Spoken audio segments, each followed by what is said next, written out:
At dawn, Aurora Duskwalker's hands were still sticky with blood when the guards dragged her into the throne hall. Not her blood. Luna Ilara's. The copper scent clung to the healer's gloves she had not been allowed to remove, darkening the creases of her knuckles, tacky where she had pressed and pressed against a failing womb, while the Luna screamed through a labor gone wrong. Aurora's shoulders burned from hours bent over a birthing bed. Her braid had half fallen apart. Her lips were split from dehydration. She had not slept in 2 days. None of it mattered to the wolves lining the black stone aisle. Poisoner. Look at her, doesn't even cry. Baby killer. The words hit harder than the hands shoving her forward. She stumbled to one knee before the dais, palms slapping cold floor, gloves smearing red across polished obsidian veined with silver. Above her, the high windows bled dawn into the room in long, pale blades. Morning light, clean and merciless. Alpha King Lucian sat rigid on the carved wolf throne, his face gray with grief, a king's cloak thrown over a shirt still wrinkled from his vigil. His eyes were swollen, rimmed raw. At the foot of the throne stood Ophelia Ironhold in mourning silk, the color of frost. Untouched, immaculate, her mouth arranged in a solemn line too perfect to trust. Aurora tried to stand. A guard yanked her shoulder and forced her back down. "Your Majesty," Aurora said, voice rasping. "Please, let me wash. Let me explain what happened in the birthing room." Lucian did not look at her hands. He looked over her, as if she were a stain. "My maid is dead." The hall went quiet enough for Aurora to hear the drip of melted snow from a guard's cloak onto stone. "My heir," Lucian continued, each word like gravel, "is dead, and you were the last person to dose her." Aurora swallowed hard. "I gave her feverfew, raspberry leaf, and crushed pearl bark, exactly as in her treatment ledger. The hemorrhage started before the final tonic. I begged for a lie." Ophelia stepped forward, voice soft as velvet. "Your Majesty, if I may."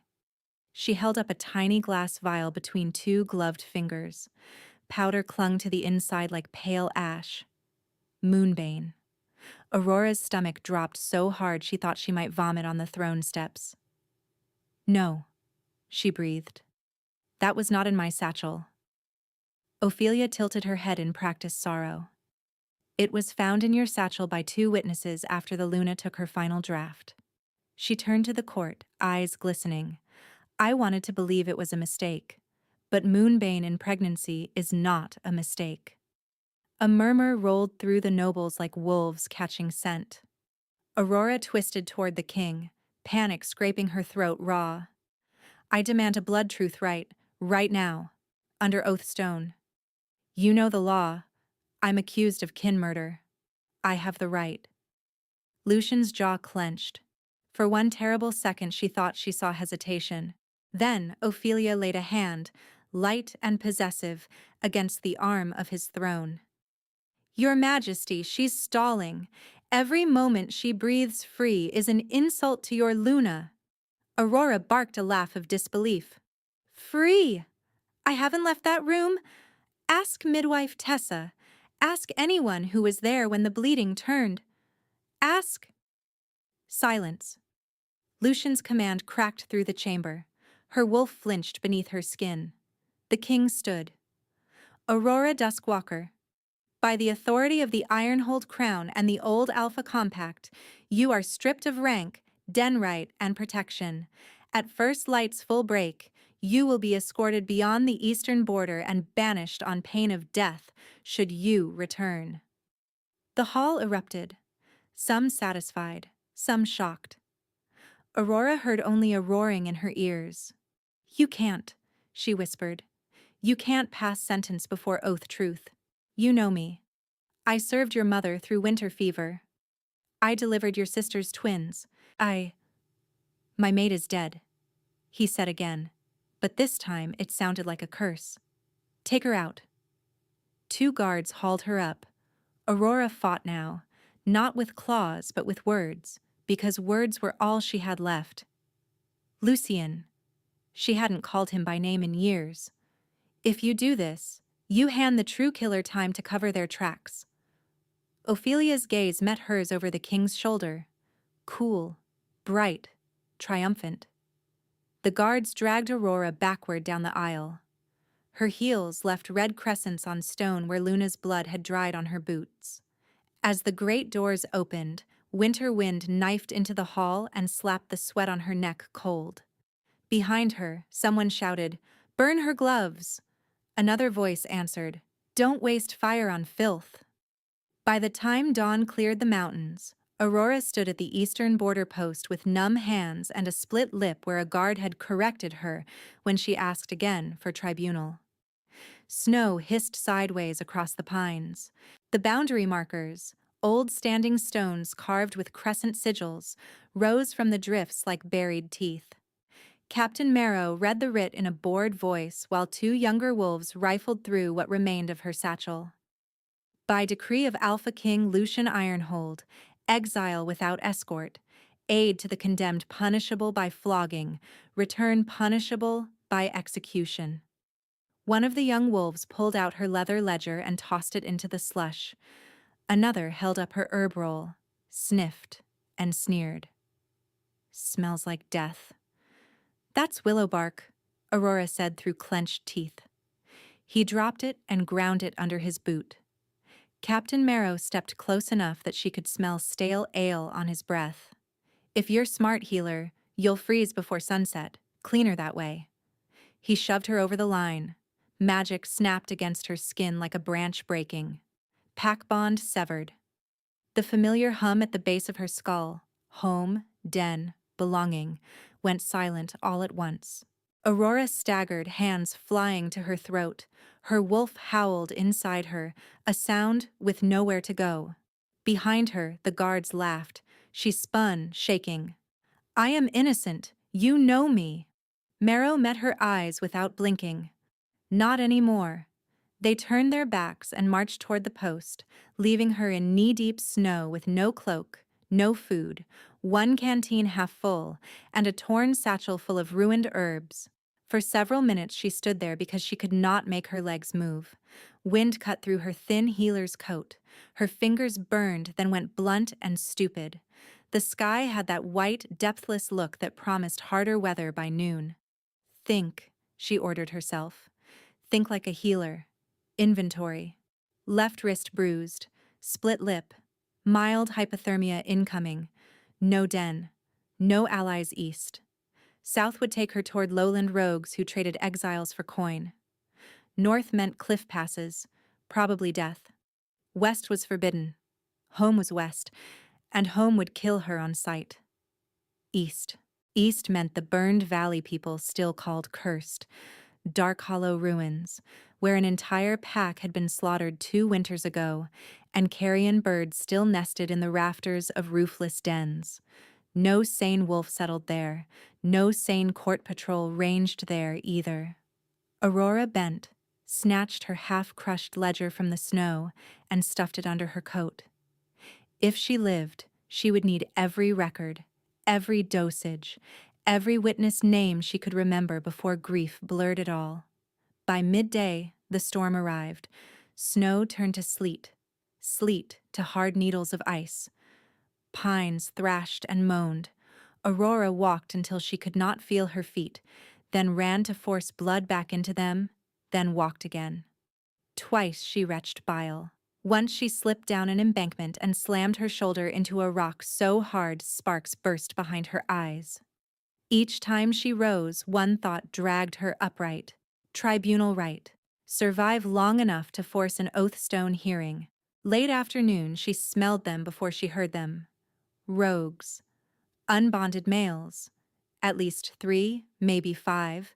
Scent sour with old kills and desperation. Laughter carried thinly through the trees. A twig snapped behind her, another to her left. Aurora's pulse kicked into a frantic gallop. She veered downslope, boots skidding, lungs tearing at cold air. Branches whipped her face. Snow sucked at her ankles. Behind her came the rhythmic crash of heavier bodies and a shout, "Got fresh exile here!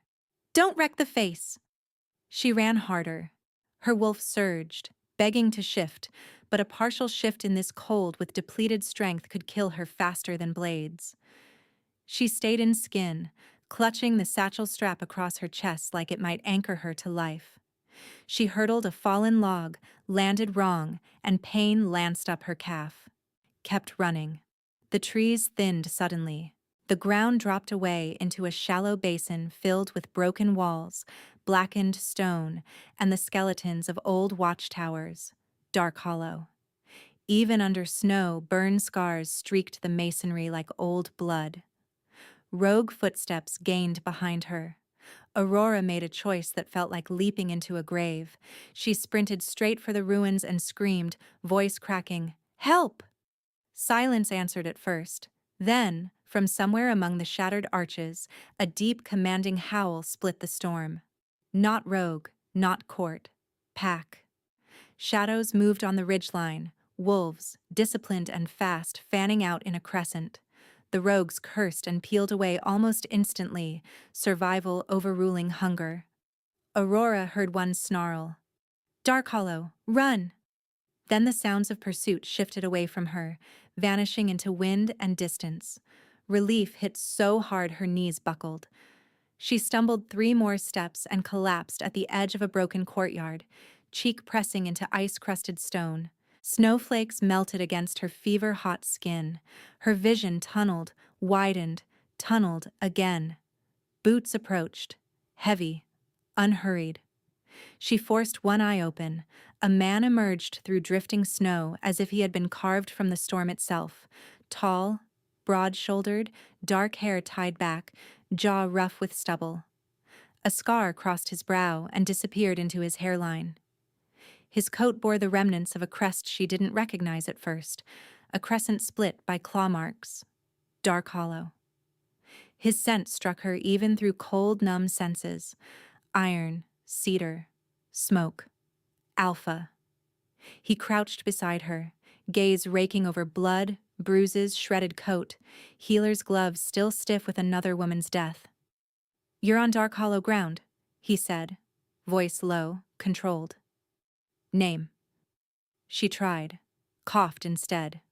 He slid an arm beneath her shoulders and lifted her as if she weighed nothing. The instant skin met skin at her wrist, something detonated.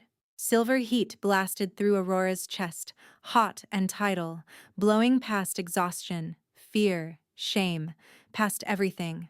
Her wolf slammed forward, not in panic this time, but in wild, undeniable recognition. Mine, mine, mine.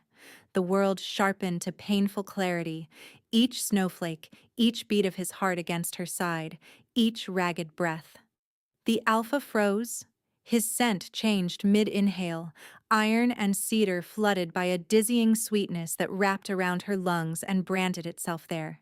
He stumbled one step, then dropped to one knee in the snow with her cradled against him, as if the force had struck him physically. His eyes flashed molten gold. "Mate," he rasped, the word torn from him like both wound and prayer. Above them, the full moon broke through storm cloud in a sudden spill of white fire. Light pooled over Aurora's skin and gathered at her throat in a thin, gleaming band like a collar forged from moonbeam. She should have recoiled. She should have remembered she was banished, accused, hunted, ruined.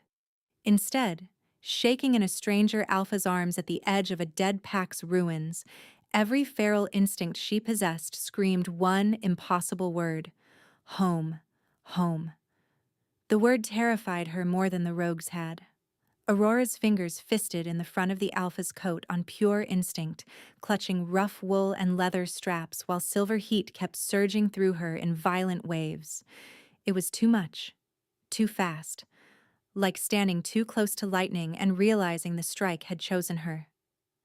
The man holding her sucked in a ragged breath through his teeth, every muscle in his body locking hard enough that she felt the tremor run through him. His gaze snapped to her face, then to the ring of moonlight burning at her throat, then back to her eyes as if he could not look away even when he wanted to. "Say your name," he said again, rougher this time. Aurora, she whispered. Aurora Duskwalker. The name landed between them like flint. Recognition widened his pupils before his wolf could hide it. Not of her face. Of the name. Court scandal traveled faster than wolves. He knew what she was supposed to be. His jaw flexed. I'm Darius Darkhollow. Of course he was. Of course fate would choose the one alpha whose pack had already been butchered by betrayal and blood. Aurora tried to pull away from him, panic cracking through the bond haze. Don't! Her voice broke. She swallowed and forced it steady. Don't touch me. I was banished this morning. I'm accused of murdering the Luna and her unborn pup. The words tasted like rust. Around them, wolves in dark hollow colors approached the broken courtyard at a run, then slowed when they scented what hung in the air. One by one, they stopped. A female with one ear torn short stared openly at the moonlit band around Aurora's throat. A broad-shouldered male bared his teeth in confusion, not aggression, then dropped his gaze to the ground in instinctive deference to his alpha. Darius didn't move. He was still kneeling in the snow with her half in his arms, as if standing might shatter something fragile and dangerous at once. His thumb hovered near her cheek, then clenched into a fist before contact. I heard the sentence, he said quietly. Didn't hear a trial. No trial. A laugh shook out of her that sounded almost hysterical. No blood truth right, no oath stone, just a vial that appeared in my bag and a king who wanted someone to bleed. Darius's nostrils flared. Anger flashed across his face with almost shocking nakedness, then vanished beneath command. He looked past her shoulder toward his waiting wolves. Perimeter, he ordered. Rogues were close. Sweep East Ridge and Tower Line. The torn-eared female hesitated. Alpha? Now. They moved. Only when the last of them vanished into snow and shadow did he look at Aurora again. Up close, his eyes were not plain gold, but amber-streaked dark, brightening every time her scent shifted. He looked like a man trying to hold a wildfire in bare hands. Can you walk? He asked. She tried to put weight on her right leg. Pain speared up her calf and she hissed. Darius swore under his breath and slid one arm beneath her knees. He lifted her fully against his chest, careful of her shoulder, careful of everything, and rose in one smooth motion. The bond snapped tighter. Aurora's wolf surged so hard she had to bite the inside of her cheek to keep from whimpering. Warmth poured off him in waves, soaking through her damp clothes. His pulse beat against her ribs. His scent wrapped around her head until breathing anything else felt wrong. This was madness. A biological trap. A goddess's cruelty. She had stood in blood at dawn, been called killer before noon, and by dusk her body was trying to memorize the shape of a stranger's heartbeat. Put me down, she said, but there was no force left in it. Not happening. His voice was iron again, alpha flat. Then softer, almost unwillingly. You're freezing. He carried her through the shattered archway into what had once been a central den. The roof was gone in places, but canvas had been stretched beneath intact beams, and braziers burned low in wind-shielded pits. Dark Hollow survivors moved with the controlled economy of wolves who had learned not to waste energy. They all stared when he entered. A gray-braided male stepped from behind a table littered with maps and half-carved bone markers. Beta, Aurora guessed from the way he held himself, spine straight despite an old limp. His gaze hit Aurora's face, then the moonlight still faintly shimmering at her throat. Darius, he said carefully. Tell me that is not what I think. Darius didn't slow. Later, Garrick. She's Ironhold's exile. She's injured.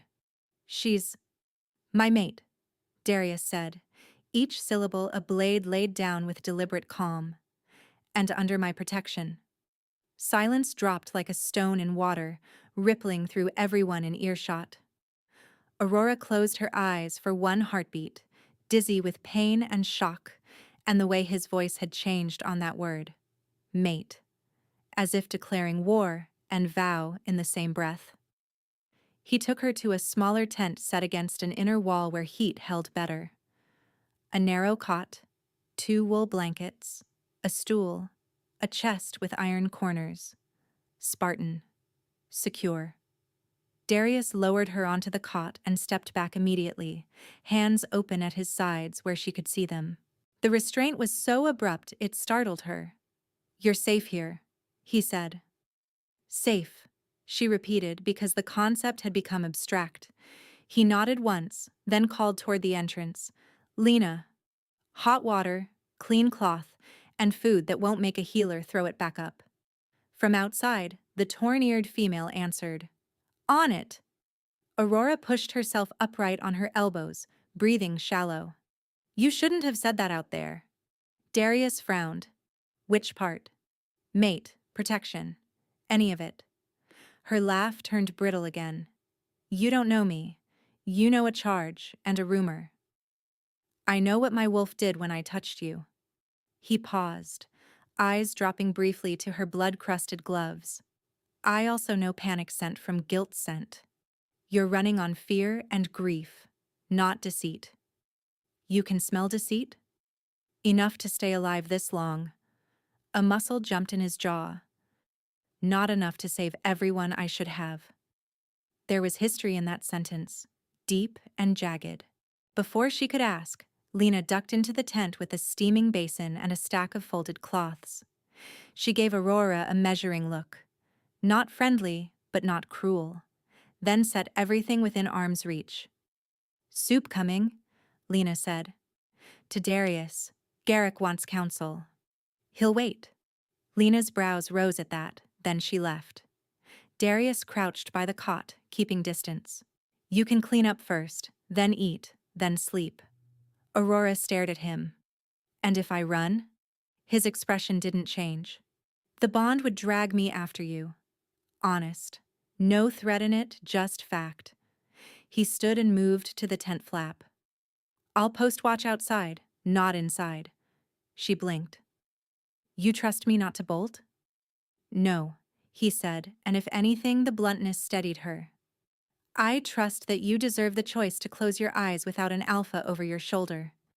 Then he left. Aurora sat very still while wind-rattled canvas and braziers hissed beyond the walls. Her hands shook as she peeled off the blood-stiff gloves. Red had seeped into the lines of her skin. She scrubbed until the water in the basin pinked, then rusted, then cooled. When she finally lay down, she told herself she was only closing her eyes for a moment. She dreamed of Alara dying anyway. Not the way it had happened, but worse. Luna Alara arching on soaked sheets, hands clawing at Aurora's sleeves while black veins raced up her throat and the nursery walls filled with whispers. Poisoner. Baby killer. In the dream, Ophelia stood at the foot of the bed smiling, and when Aurora reached for a tonic, the vial in her hand turned to moonstone and shattered into silver dust. Aurora jerked awake with a strangled cry, half-shift claws punching through her fingertips before she could control it. Dark. Cold. Canvas walls breathing in wind. She wasn't in the palace. She wasn't at the border. A low flame burned in a brazier just outside her tent, throwing amber light through the seam of the flap. She could hear someone moving slowly, deliberately, not pacing, not looming, working. Aurora pushed herself up, chest heaving, and reached for the small knife she had hidden beneath her blanket. "Easy," Darius said from outside. "It's me." She froze. He had heard the claws. He didn't enter. A moment later, the flap lifted just enough for steam to curl in, carrying the bittersweet scent of willow bark and honey leaf. He set a clay cup on the ground inside the threshold and retreated to his previous spot by the brazier, visible now through the opening. Elbows on knees, hands wrapped around his own untouched cup. "I made tea," he said, "healer style, less bark than soldiers use, more honey leaf for shock." Aurora stared at him, disoriented. How do you know healer style? My mother preferred it. He gave a short, humorless smile. She said warrior brews tasted like boiled boots. Silence stretched. Aurora forced her claws back and flexed aching fingers. You can come in, she heard herself say, then immediately regretted it. Darius shook his head. Not unless you ask twice when you're fully awake. Something in her chest eased despite herself. She crawled to the cup, wrapped both hands around its warmth, and drank. The bitterness grounded her. He watched her over the rim of his own cup. Fever? Low, she said automatically. Stress response, exposure, I'll live. May I check? No alpha command. A request. Aurora hesitated, then extended her wrist through the gap in the flap. Darius moved closer on one knee, touched 2 fingers to her pulse as lightly as snowfall, counted in silence, then released her at once. Fast, he said, but steadier than before. She almost laughed. You're very obedient for an alpha. His gaze stayed on her wrist, on the fading bruises there from court guards. I'm trying not to frighten you. That bad? You flinch when I move too quickly. You stop breathing when anyone stands behind you. He sat back on his heels. I notice. Aurora swallowed tea and looked away into the dark. At court, noticing usually means finding where to press. Here it means I don't press there. She stared at him then, searching for manipulation, finding only exhausted certainty. Why? She asked. You don't know if I'm innocent. He went still, firelight cutting hard planes across his face. I don't like physicians. That, of all things, she hadn't expected. Excuse me? When Dark Hollow fell, one of our own healers swore the southern gate was secured and the children moved. She lied. His voice stayed level with effort. The raiders came through that gate. My sister died in the nursery because I believed a physician who wanted favor with the crown more than truth. Aurora's grip tightened on the cup until heat bit her palms. I'm sorry. I don't need your apology. He looked up, eyes bright in the firelight. I need you to understand what it costs me to sit out here making willow tea for a court healer accused of murder. The words should have felt like accusation. Instead, they felt like a confession laid bare. And yet you are, she whispered. And yet I am. He reached inside his shirt and drew out a chain. Moonstone, smooth and oval, wrapped in tarnished silver wire, old from years of handling. He held it out, not crossing the threshold. My mother's pendant, he said. I wore it through the massacre, through rebuilding, through every council where they told me Dark Hollow should dissolve into somebody else's banner. Aurora stared, not understanding. Take it, he said, until you feel safe enough to sleep. She did not move. Why would you give me that? Because if I hand you something I'd bleed to keep, he said, voice roughening. Maybe your wolf will believe I'm not about to cage you. Slowly, like approaching a wild thing, Aurora reached out and let the moonstone settle into her palm. It was warm from his skin. Her throat burned unexpectedly. She closed her fingers around the pendant and nodded once. Darius inclined his head, rose, and returned to the brazier outside without another word. For the first time since dawn, Aurora lay down and slept without dreaming of blood. By morning, Dark Hollow smelled like wet ash, pine smoke, and tension. Word had spread. Of course it had. Mated alphas did not pluck banished court healers out of storms every day, and wounded packs did not survive by trusting quickly. When Lena escorted Aurora toward the council shelter after sunrise meal, conversations dropped around them like felled branches. The council den had once been a chapel, stone ribs charred black overhead, walls patched with scavenged timber and hide. Darius stood at the head of a rough table carved with old pack marks, Garrick at his right, 3 elders and 6 ranked warriors filling the benches. Space had been left near the entrance for Aurora, conspicuously separate. She stepped into it anyway, shoulders back. Garrick's mouth tightened. This council is for Dark Hollow rank. Darius didn't look away from the map before him. Aurora stays. A younger warrior slammed his palm on the table. With respect, Alpha, she's an untried outsider accused of killing a Luna. She should be in silver until we know what she is. Murmurs of assent. Another voice. For everyone's safety. Aurora felt every stare like claws. She had been bound in silver once during apprenticeship for protocol training, minutes only, and remembered the way it burned through skin to bone. Her wolf pressed against her ribs in warning. Garrick exhaled slowly. Darius, no one is asking you to break the bond. Temporary restraint is practical. Practical, like shackling a rabid dog. Before Aurora could speak, Darius moved. One blink he was at the head of the table. The next he stood between Aurora and the room, body angled to shield her completely. His claws slid half-shift from his fingertips with a quiet, lethal click. No, he said. It wasn't loud. It didn't need to be. The air in the den changed, pressure dropping before a storm. Dominance rolled off him in waves, old power honed by loss. Even Garrick's shoulders lowered reflexively.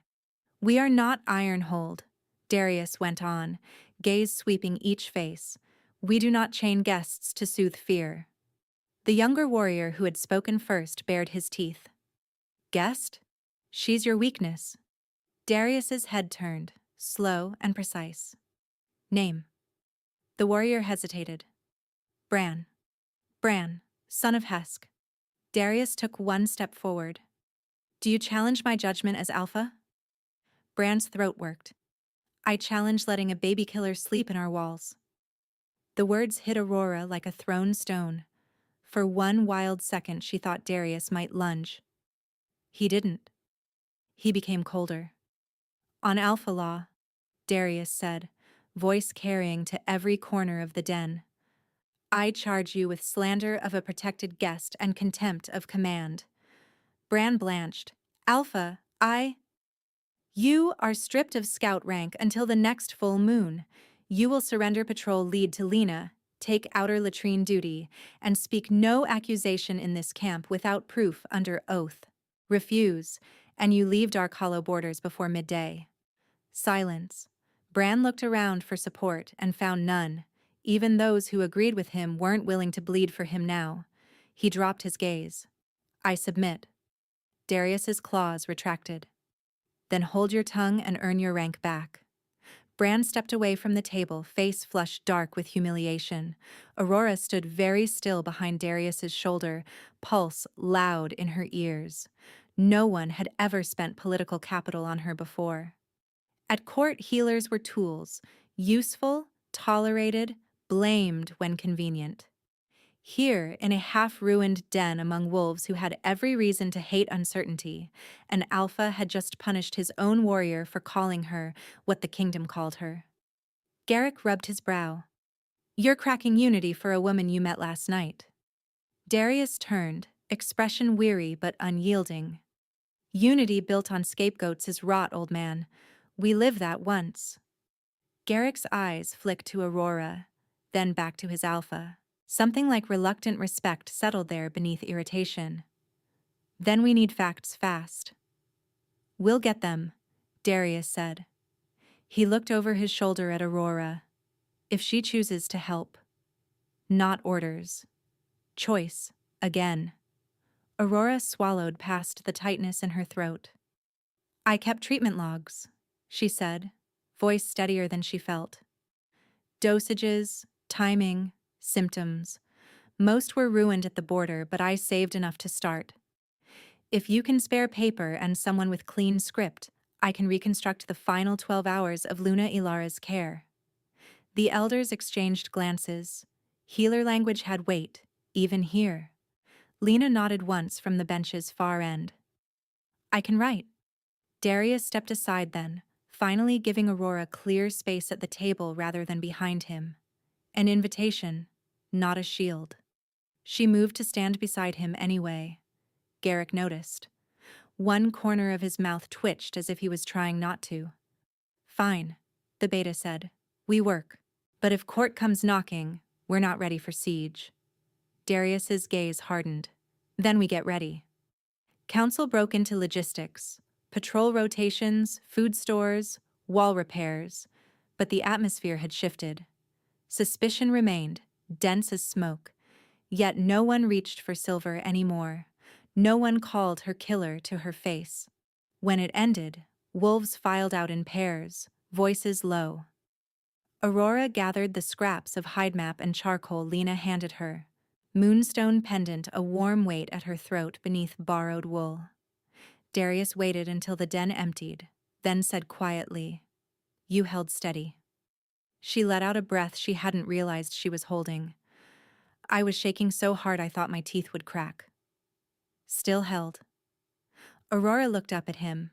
Daylight came through the broken roof in pale bands, striping his scarred face, turning his eyes to old amber. She felt the bond between them, still new, still frightening.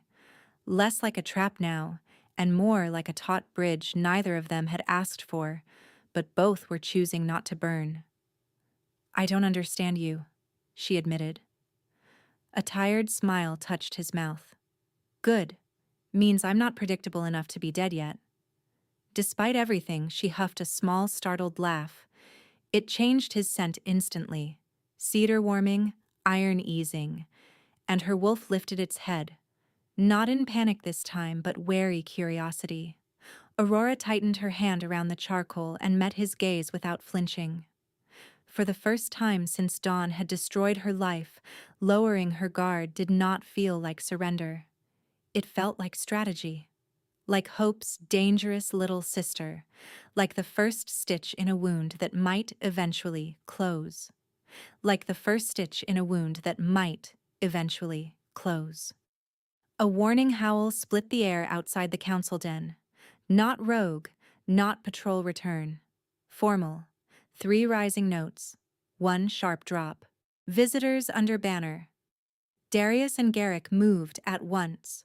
Aurora followed them into the courtyard, boots slipping on packed snow where dozens of wolves were already turning toward the eastern ridge. Silk flashed between pines.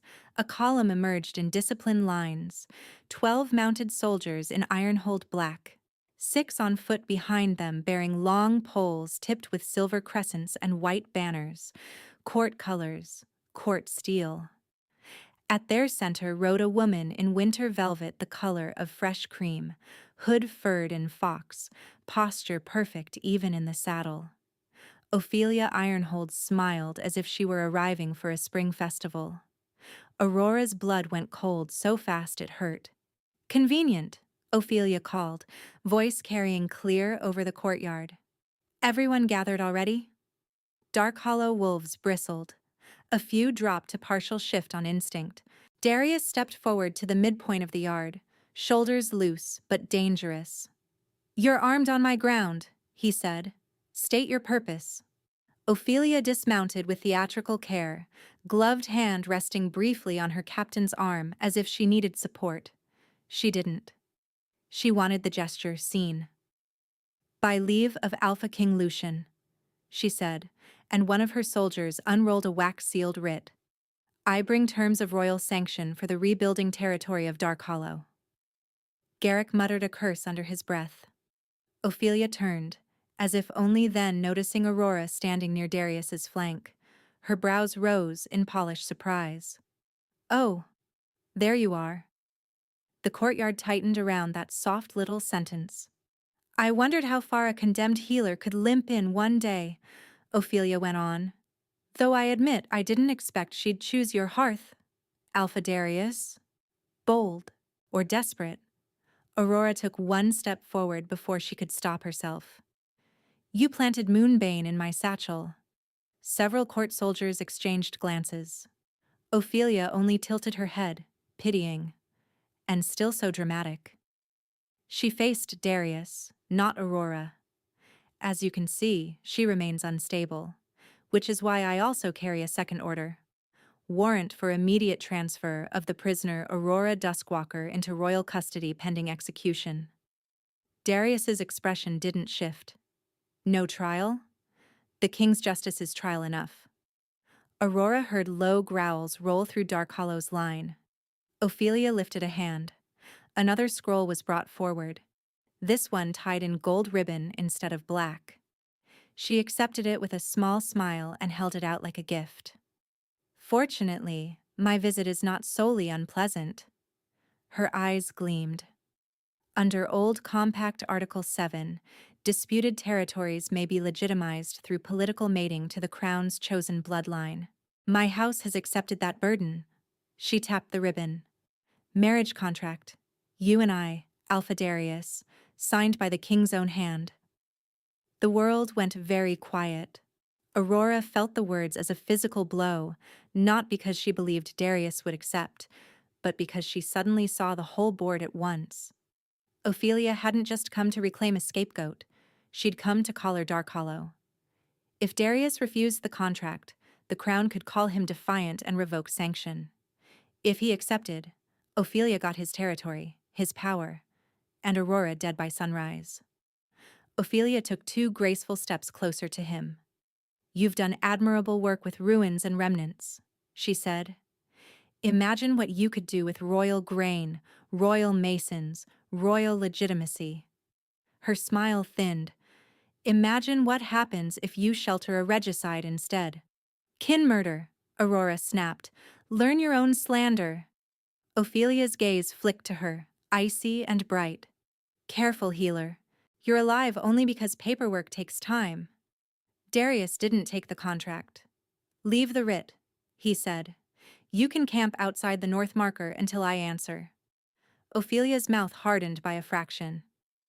"No, I remain here as envoy under banner law. This is not your court." "No," she agreed. "It's a wound pretending to be a pack." Darius moved. Just a shift of weight, but predatory enough that every court guard gripped a weapon. Dark Hollow wolves answered in kind, claws flashing, hackles rising. Garrick stepped in before the first idiot lunged. "Envoy tense!" he barked at Lena. "Outer ring, disarm policy enforced. Anyone draws steel without alpha order loses the hand holding it." Lena bared teeth at the iron-hold captain and gestured sharply. "This way." Ophelia let herself be escorted, but as she passed Aurora she paused close enough that only wolves within a few feet could hear. "You look awful," she murmured, eyes dropping to the moonstone at Aurora's throat. "Did he give you family jewelry already? How touching. I do hope you enjoy it before the noose." Then she smiled wider and walked on, silk whispering over snow like a blade being drawn. By noon, Dark Hollow felt less like a camp and more like a powder keg with lit fuses. Court tents rose along the north wall in neat white rows, too clean against charred stone.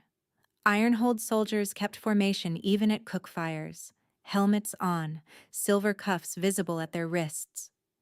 Dark Hollow warriors stalked patrol routes with deliberate noise, refusing to be out-postured on their own ground. Inside the old chapel den, Garrick spread both writs on the table while Aurora and Darius stood opposite him. "The sanction offer is poison dressed as bread," Garrick said. "If you mate her, we get supplies and lose autonomy. If you refuse, she'll call us rebels harboring a condemned criminal." "She's already calling us that," Darius said. Garrick pointed to the execution warrant. "This gives her a legal claim to Aurora by King's order, not just political pressure, legal."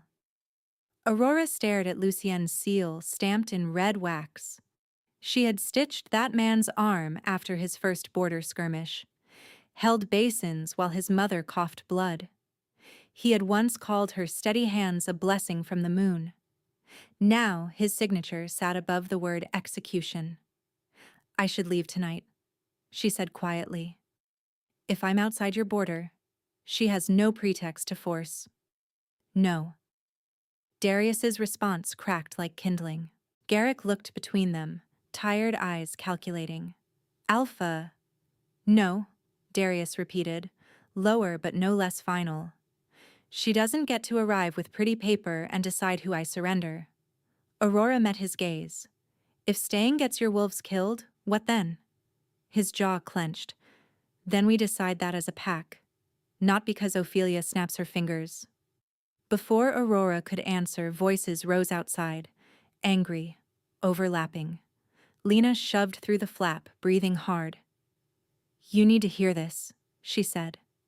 They followed her to the central fire where half the camp had gathered in a ragged ring. In the middle stood a woman Aurora recognized with a jolt. Midwife Tessa, wrapped in court gray, eyes rimmed red. Two iron-hold guards flanked her like pillars. Ophelia stood beside her, one hand resting lightly on Tessa's elbow. "Speak clearly," Ophelia said, loud enough for all to hear. "For everyone's sake." Tessa's gaze found Aurora's and skittered away. I testify that healer Aurora Duskwalker purchased moonbane powder from lower market traders 3 months before Luna Alara's labor." A collective hiss swept the crowd. Aurora's voice came out like glass. "That's a lie." Tessa flinched. "I saw the exchange." "No, you didn't. I haven't set foot in lower market in—" Ophelia raised a folded sheaf of papers. "And because grief can cloud memory, I also bring written confession drafts recovered from Aurora's old quarters." She handed one to the nearest elder, who began reading aloud with visible reluctance. "I could not bear to watch her carry what I never could." Aurora's stomach lurched, her own name signed at the bottom in a near-perfect imitation of her script. Forged. Beautifully, viciously forged. Bran, still rankless and furious, barked a laugh from the edge of the ring. "How much more proof do you need?" Darius turned on him with such force, Bran stepped back instantly, mouth snapping shut. Ophelia spread her hands, benevolent. "I take no joy in this, but justice requires courage. Hand her over by moonrise and Ironhold will consider Darkhollow cooperative." "And if we don't?" Garrick demanded. Ophelia's expression stayed soft. "Then obstruction of royal justice carries penalties: grain embargo, patrol seizure, dissolution under crown management." Her gaze shifted to Darius, lingering. "Unless, of course, our union renders all this unnecessary." She let the implication breathe in the silence. "Choose me, and I'll make your problem disappear." Aurora looked at the faces around her. Hungry wolves, scarred wolves, wolves who had survived one slaughter and could not survive another winter without trade routes and grain. Fear was moving through them now, practical and cold. She couldn't blame them. She could almost feel the weight of her own name tipping scales against them. Darius stepped into the center of the ring, putting himself between Aurora and every eye. "Moonrise," he said to Ophelia. "You'll have my answer then." Ophelia dipped her chin, triumphant already. "I do admire decisiveness." As she turned away, Aurora caught Tessa's face for 1 second. The midwife looked sick, guilty, terrified, not righteous. A thread of possibility flickered in Aurora's chest and vanished under the avalanche of what came next. Near dusk, snow began again, fine and dry as ground bone. Aurora sat alone in the half-rebuilt infirmary, catalog scraps spread around her. Salvaged treatment notes, herb ratios, memory marks scored into wax tablets when ink had run out. She had been at it for hours, forcing her shaking hand to write timeline after timeline. Fever spikes, pulse drops, blood loss onset, tincture intervals. Facts. If she kept facts straight, panic stayed manageable. The doorcloth lifted. Darius entered with 2 bowls of stew and set one beside her without speaking. He had removed his outer coat. Melted snow darkened his shirt at the shoulders. There was a cut on his knuckle she hadn't noticed before. "Bran?" she asked. "Training post." He sat on the stool opposite her. He mouthed off at Lena. Lena corrected him. Aurora snorted softly despite herself. They ate in companionable silence for several minutes, wind tapping at the shutters. The bond hummed low and warm between them, no longer a storm surge, more like banked coals she could feel even when she refused to look at him. Finally, she pushed her bowl away. I can't let you do this. Do what? Burn your pack down for me. His eyes lifted from the papers to her face. Is that what you think this is? I think Ophelia came for leverage and found a vein. Aurora pressed fingers to her temples. If you refuse her, she starves your people. If you accept her, she kills me and takes your territory anyway, just slower. Either way you bleed. Darius leaned forward, forearms on knees. You forgot a third option. She laughed without humor. Miracle. Truth. She stared at him. You're a healer, he said. You track causes, not rumors. So track this. Alara's symptoms. Timing. The wine service. Who touched what? Tear the lie apart in front of witnesses. Aurora shook her head. Witnesses can be bought. Kings can ignore rights. Not all rights. He held her gaze. Old moon law still binds pacts publicly, even kings. Ophelia knows it, or she wouldn't be stacking fake evidence before moonrise. The words landed, heavy and electric. Moon law. Open oath. A path so dangerous she hadn't let herself name it yet. Her voice dropped. If I force that and lose, I die. Darius didn't flinch. If you do nothing, she kills you anyway. Silence. Aurora looked down at her ink-stained fingers, at the moonstone pendant resting against her sternum. I'm so tired of being afraid. He reached across the table, then stopped halfway, hands suspended in open space. May I? She nodded. His fingers closed around hers, calloused and warm. Not a claim, not a command. A steady pressure that said, I'm here while you shake. I'm afraid too, he admitted, voice rough, not of fighting, of choosing wrong and burying more people because I wanted something for myself. Her throat tightened. Am I something for yourself? His mouth quirked sadly. You're the first thing in 2 years that made my wolf feel like more than a weapon. The confession cracked something quiet inside her. She stood, rounded the table, and before she could second-guess it, knelt in front of him and set her forehead against his. He went still as stone. No kiss, just breath mingling, heat shared, the bond flaring silver and soft. Aurora closed her eyes. I don't know how to do this, she whispered. Any of it. Mate bond, politics, surviving people who smile while they sharpen knives.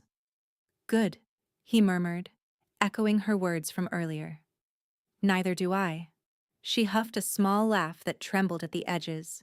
His free hand came up, slow enough for refusal, and cupped the back of her neck. She let him. For one suspended moment, the world narrowed to cedar smoke, moonstone, and the steady thud of his heart answering hers. Then the alarm bell clanged outside. Once. Twice. Continuous. They broke apart instantly. Lena's shout tore through the camp. North wall, armed movement. By the time Aurora and Darius reached the courtyard, chaos had teeth. The disarm policy had been a feint.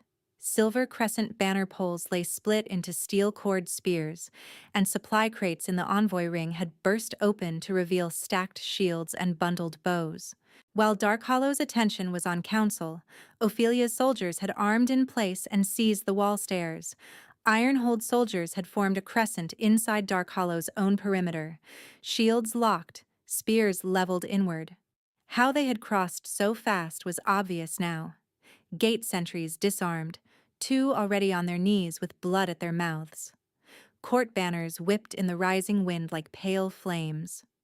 At the center stood Ophelia in a white cloak, bareheaded despite the cold, expression carved from triumph. Forgive the theatrics, she called, but moonrise is close, and indecision wastes everyone's time. Darkhollow wolves flooded the yard from all sides, snarling, half-shifted, awaiting only Darius's signal to tear steel from bone. Garrick limped to the front rank, face thunderous. Lena had blood on her cheek and a sword in hand. Darius stepped down the stairs, voice like thunder held in check. You violate envoy law on my ground. Ophelia lifted the black wax warrant. Royal emergency authority supersedes local custom, where condemned murderers are concealed. She snapped her fingers. 2 soldiers dragged someone forward from behind the shield line. Tessa. The midwife's wrists were bound in silver cord. Her lower lip was split. Fear rolled off her in choking waves. Aurora's stomach dropped. Ophelia set a hand on Tessa's shoulder, nails digging through cloth. Our witness attempted to flee your camp and recant under coercion. Treasonous confusion, poor thing. We've stabilized her statement. Tessa made a broken sound. A soldier yanked the silver cord tighter and she cried out. Stop! Aurora took a step down before Darius caught her arm. Ophelia's smile widened. There she is. Compassionate even now. How moving. She turned so all could hear. Final terms. Surrender Aurora Duskwalker immediately for transport to Ironhold execution grounds. Alpha Darius signs the betrothal compact before full moon crest, securing crown protection for Dark Hollow. Refuse either condition, and I declare this pack in active rebellion. She raised her hand. Along the wall tops, hidden bowmen stood and drew, iron-tipped arrows aimed not at warriors, but at cook fires, tents, supply sleds, winter stores. One volley and Dark Hollow would starve before spring. Garrick swore viciously. Lena bared her teeth so hard blood welled at her gums.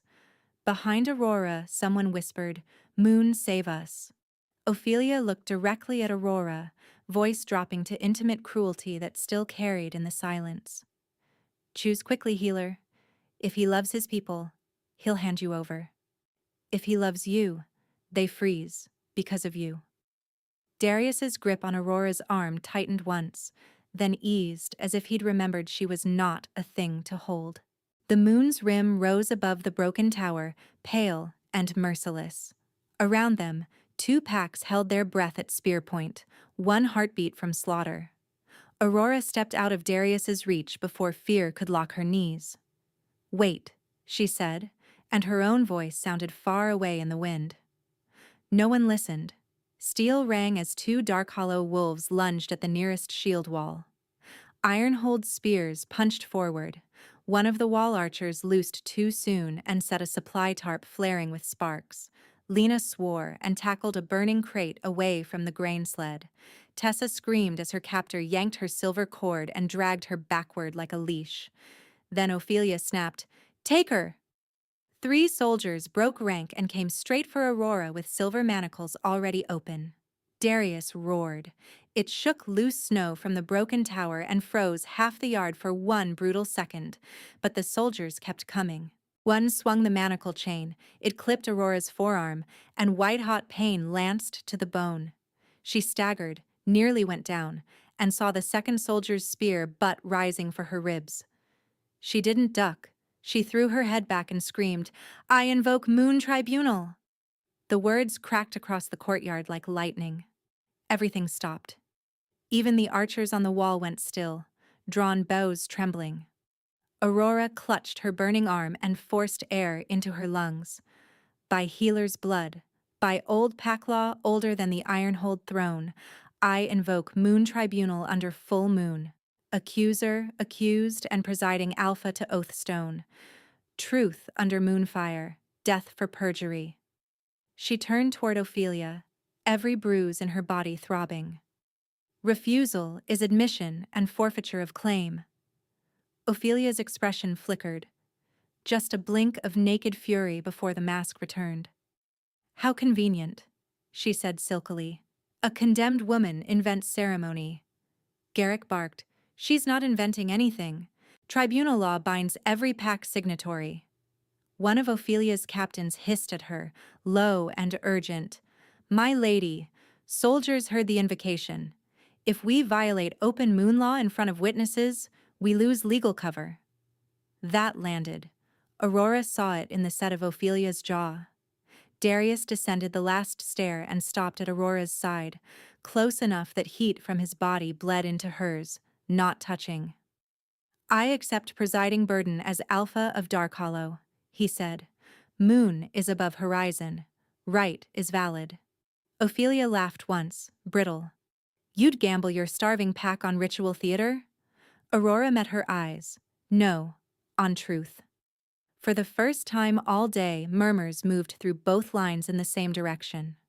Wolves remembered old law, even when kings pretended otherwise. Oathstone rites were ugly, dangerous, and final. No one volunteered them lightly. Not guilty people, not liars. Ophelia lifted her chin. "Fine," she said. "Let the moon decide." She shoved Tessa forward so hard the midwife hit her knees in the snow. "Prepare your little fire," Ophelia added. "When this ends, I still leave with a prisoner." The moon altar stood in the oldest part of the ruins, where fire had blackened stone but not erased the carved crescent at its center. Dark hollow wolves ring the clearing in widening circles, inner ring ranked and armed, outer ring elders, workers, even half-grown pups peering between shoulders. Ironhold soldiers stood opposite, less certain now, hands on hilts, but eyes on the altar. At the center sat the oath stone, a squat block of white granite veined with silver, dragged from storage and scrubbed clean. Lena set braziers at each compass point. Garrick laid down the ritual blade. Darius stripped off gloves and cloak, baring his forearms for witness. Aurora knelt by a low table she had built from 2 crates and a plank. On it, salvage treatment logs, 3 vials of herbs, a mortar, a silver cup, and a sealed jug of ceremonial wine seized from Ophelia's envoy stores. Bran had found it buried under her banner chest while searching for hidden weapons. He stood now at the ring's edge, face pale, watching like a wolf trying to earn skin back.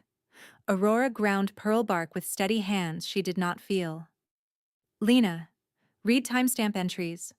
Lena held Aurora's water-warped ledger under torchlight. "Luna Alara, final day. 3rd bell after dawn, cramping, elevated pulse. 5th bell, uterine pain intensifies, no dilation. 6th bell, court blessing ritual performed, ceremonial wine administered by Lady Ophelia." A rustle through the crowd. Ophelia scoffed. "I brought a toast." "Yes, as any loyal noble would." Aurora didn't look up. "Continue." 7th bell.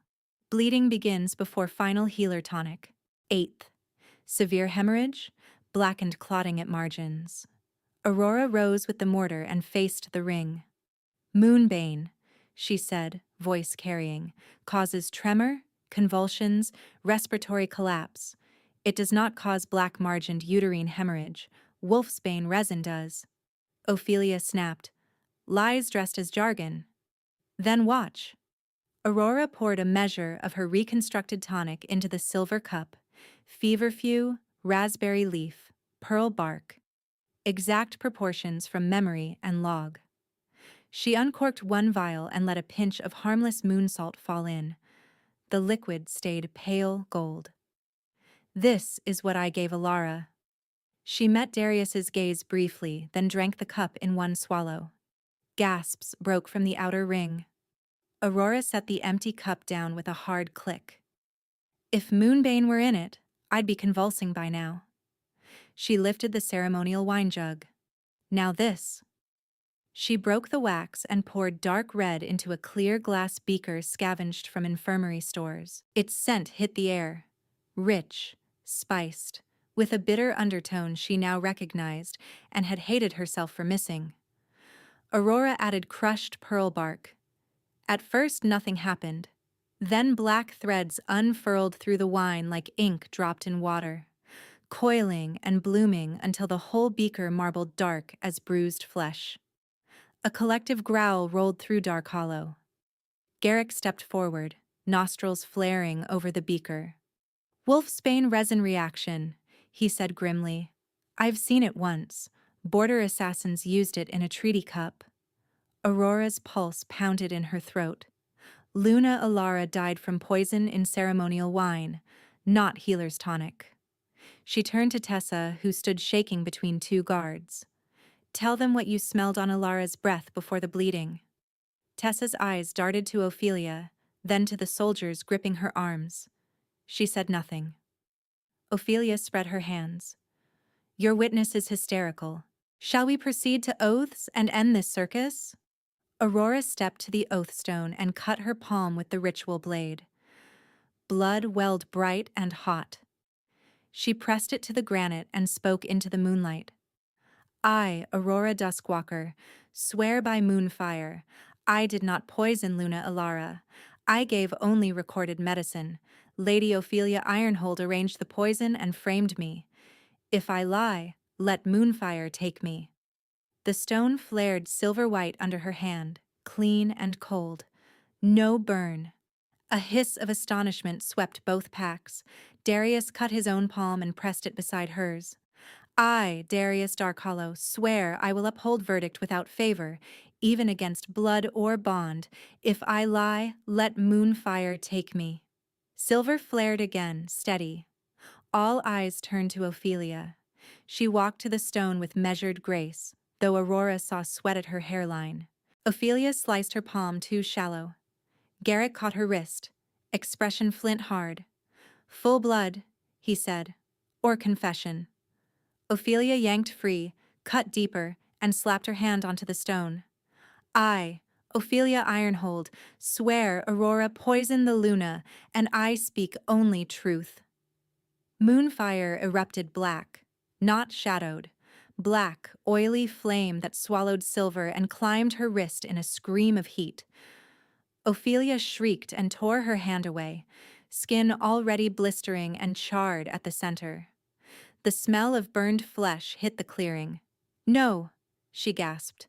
The stone is tainted. Tessa broke. I lied. The midwife sobbed, collapsing to her knees. Moon, forgive me. I lied. She paid me. She paid me in royal sapphires.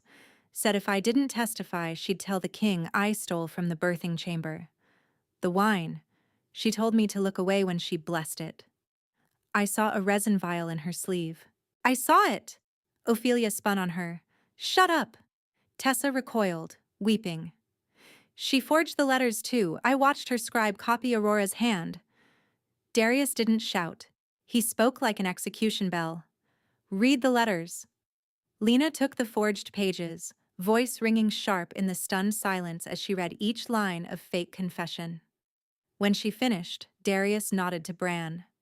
Bran stepped forward, clutching a small iron object wrapped in cloth. He unrolled it with shaking fingers. A seal press engraved with the Duskwalker crest, mirror image nick in the lower curve where the original had chipped years ago. Found in Lady Ophelia's luggage false bottom, Bran said, wrapped in her stockings. Ophelia's glamour cracked fully then. Her perfect poise went feral. Eyes wide, lip curled, blood from her burned palm dripping onto snow. You fools, she spat. Do you think truth matters? Lucian was broken. He needed direction. I gave it. He'd have signed anything with Alara cold in the next room. Aurora stepped closer, voice steady as steel. You murdered a grieving woman and her child. I did what weak wolves never do. Ophelia bared her teeth at Darius. I reached, for power, for a throne, for him. Darius looked at her as if she were already gone. You wanted a crown, not a mate. Aurora held Ophelia's gaze and finished, clear enough for every wolf to hear. And you would burn anyone for it. Howls erupted, Darkhollow first, then even some Ironhold throats joining, outraged and ragged. Ophelia flinched at the sound. Darius raised one hand. Silence dropped. Ophelia Ironhold, he said, alpha voice carrying to the trees. Under Moon Tribunal verdict, you are found guilty of perjury, poisoning, conspiracy, unlawful armed incursion, and false condemnation of a healer. Sentence: irons and transport to Alpha King Lucian, with full testimony and physical evidence sealed under pack witness. He may judge his own blood in open court. He turned to the Ironhold captain. You serve law, or you serve her. Choose. The captain looked at Ophelia's blackened hand, at the oath stone still smoking dark, at the wolves surrounding them. Slowly, he dropped to one knee. We serve law, he said hoarsely. Two of his own soldiers seized Ophelia's arms. She thrashed, snarling, Unhand me, I am Ironhold. Not tonight, Lena said, and snapped silver irons around Ophelia's wrists. As they dragged her away, Ophelia twisted back toward Aurora, blood on her teeth. This isn't over, she hissed. He'll never forgive you for making him look weak. Aurora lifted her chin. Then he can answer Moonfire next. Ophelia disappeared into the dark between torches, still cursing. The clearing held one long, stunned breath after she was gone. Then Garrick struck his fist to his chest toward Aurora, formal and deep. Healer Duskwalker, he said, voice rough, Dark Hollow hears and witnesses your truth. Lena followed. Then Bran, eyes wet and ashamed. Then the entire inner ring. Aurora swayed where she stood, adrenaline draining so fast her vision blurred.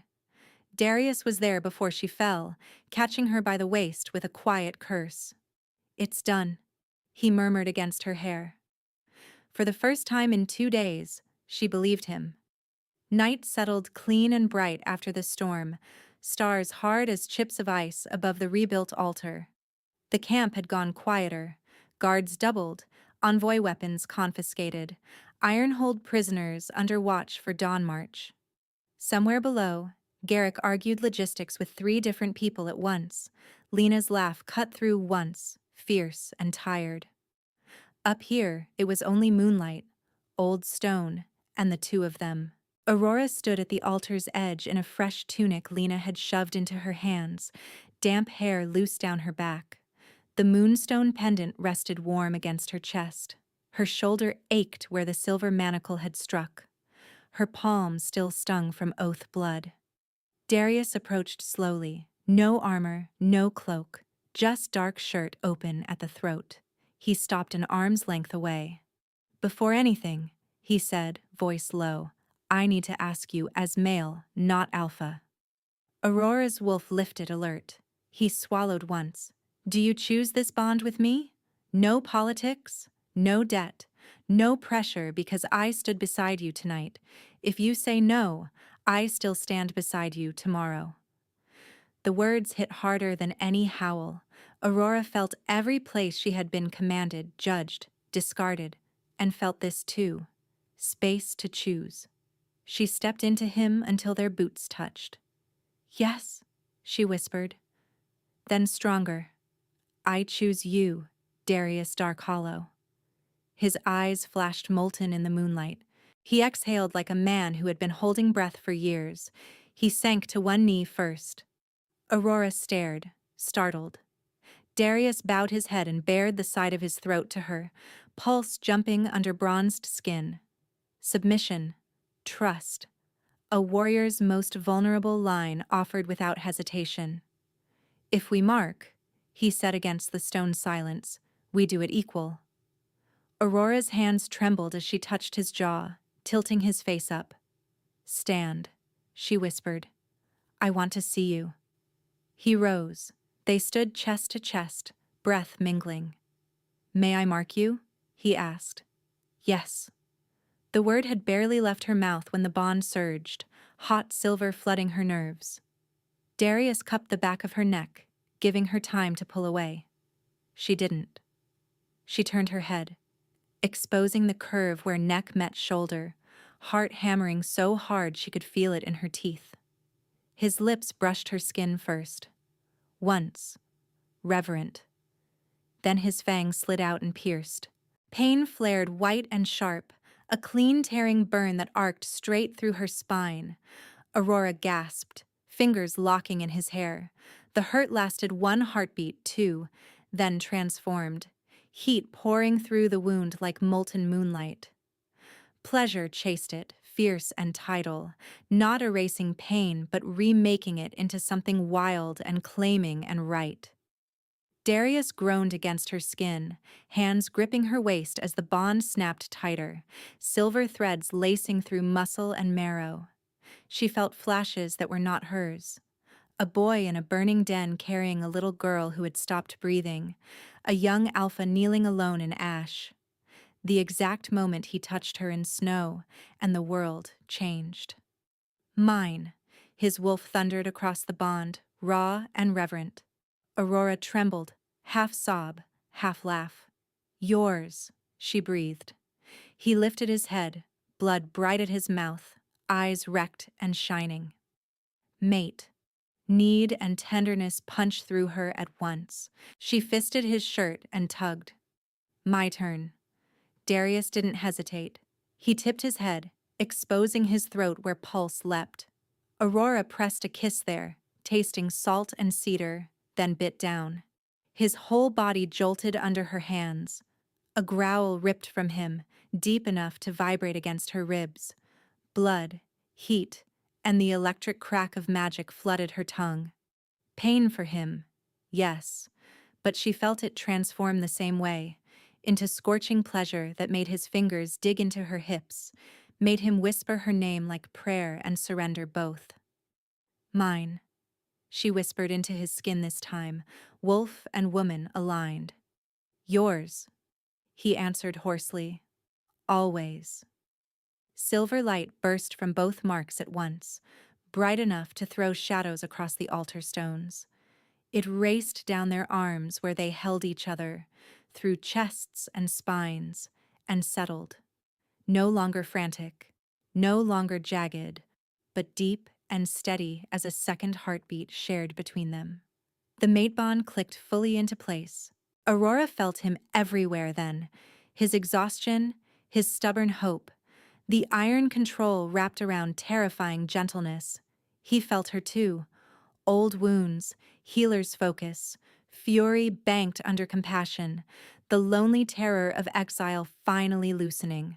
Forehead to forehead, both breathing hard, Darius brushed his thumb under her jaw, careful of the fresh mark. No throne before you, he whispered. Aurora smiled through tears she didn't bother hiding. No exile ever again. He kissed her then. Not desperate, not claiming, just deep and certain, the kind of kiss that said home without speaking. They sank to sit against the altar base wrapped in each other's arms, his back to stone, her curled against his chest, listening to the new, settled hum of the bond. Every few moments one of them would murmur it again just to feel it answered. Mine. Yours. Mate. 3 weeks later, Ironhold's throne hall smelled of beeswax, cold iron, and public shame. Aurora stood at Darius's side before the dais, moonstone pendant above her mark, dark hollow silver stitched into her black dress. Behind them waited Garrick, Lena, Tessa under guard but unshackled, and Bran in formal scout gray, rank restored 2 nights prior, jaw still stiff with humility. Opposite stood the Ironhold captain, who had escorted Ophelia in irons, plus 2 scribes with sealed testimony tubes. Alpha King Lucian looked older than she remembered. Grief had carved hollows under his cheekbones, guilt had done the rest. Ophelia knelt in chains at the center rune, burned palm bandaged, fury finally muted by fear. The herald's voice rang out. Moon Tribunal evidence affirmed by 3 packs and Crown Examiner. Charges of false condemnation against healer Aurora Duskwalker are void. Original sentence of exile unlawful under compact law. Lucian rose from his throne and descended the steps himself. He stopped before Aurora, eyes rimmed red. I wronged you, he said, hoarse enough that only the front rows heard. Then louder, for the hall. By my authority, I revoke Aurora Duskwalker's banishment and restore all titles, den rights, and honor stripped in error. A murmur rolled the chamber. Lucian lifted a second scroll. Further, reparations from the Crown Treasury to healer Aurora for unlawful exile and injury, and by treaty sealed this day, Dark Hollow territory is recognized as an independent allied pack under Alpha Darius Dark Hollow, not a crown holding. Garrick's exhale behind them was almost a laugh. Lena actually grinned. Lucian looked at Darius. "I cannot return your dead," he said quietly. "But I can stop feeding wolves who profit from lies." Darius inclined his head once. "Start by believing your healers before your courtiers." Lucian nodded like a man accepting a blade. He turned to the guards. "Remove Ophelia Ironhold to deep hold pending sentencing." Ophelia lunged despite chains, spitting, "You need me! Your counsel!" "You poisoned my mate," Lucian said, voice gone flat as winter. "You do not speak her name again." They dragged her out. She did not look back at Aurora this time. When the doors slammed, the hall seemed to breathe for the first time. Lucian faced Aurora once more. "If there is any other amends—" "There is," Aurora said. He waited. "Fund a public moon clinic in Dark Hollow open to every rank, no noble gatekeeping, no private medicine vaults." A beat. Then Lucian gave a weary, genuine nod. Done. By spring, green pushed through the burn scars in Dark Hollow Valley. Aurora stood on a sun-warmed foundation stone, while wolves hauled beams into place around her, the new clinic's frame rising where a collapsed barracks had once leaned. Inside the half-built walls, long tables waited for mortar sets and herb racks.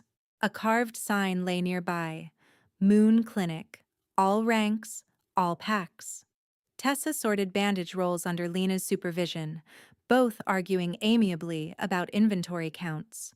Bran taught two adolescents how to reinforce a roof seam instead of pretending he wasn't listening to every medical instruction within earshot. Garrick pretended not to be pleased while checking grain ledgers that no longer read like starvation. Darius came up behind Aurora with 2 cups of willow honey leaf tea. "Your apprentices are terrifying," he said, handing her one. "The smallest one threatened to report me for muddy boots." Aurora snorted. As she should. He brushed fingers over the mark at her shoulder, now a silvered crescent beneath her collarbone. His own glinted at his throat where she had bitten him, visible and unhidden. "Luna Aurora," he said softly, testing the title with a smile. She leaned into him. "Alpha Darius," she returned, equally fond, equally teasing. Below, a messenger wolf jogged in from the ridge and called up, "Letter from Ironhold." Garrick caught it, broke the seal, and barked a laugh. Crown shipment arrived. Herbs, tools, and 3 wagon loads of stone. On time, for once. Aurora blew out a breath she hadn't realized she was holding. "Maybe miracles do happen." Darius bumped her shoulder. "Or maybe you forced one." He set his cup down, laced his fingers with hers, and looked out over the valley. New dens rising, children chasing each other between timber stacks, sentries on rebuilt walls where blackened gaps had once yawned open. "Foundations today," he murmured. "Nursery wing next month?" Aurora followed his gaze, sunlight on her face, wind carrying pine and fresh-cut wood instead of ash. "Nursery," she agreed, "and training hall. And a justice circle with an oath stone in the middle where everyone can see it." Darius squeezed her hand. "A kingdom built inconveniently on truth." She smiled, wolf warm and settled under her skin, mate bond humming steady as breath. "Good," she said. "Let's build that one."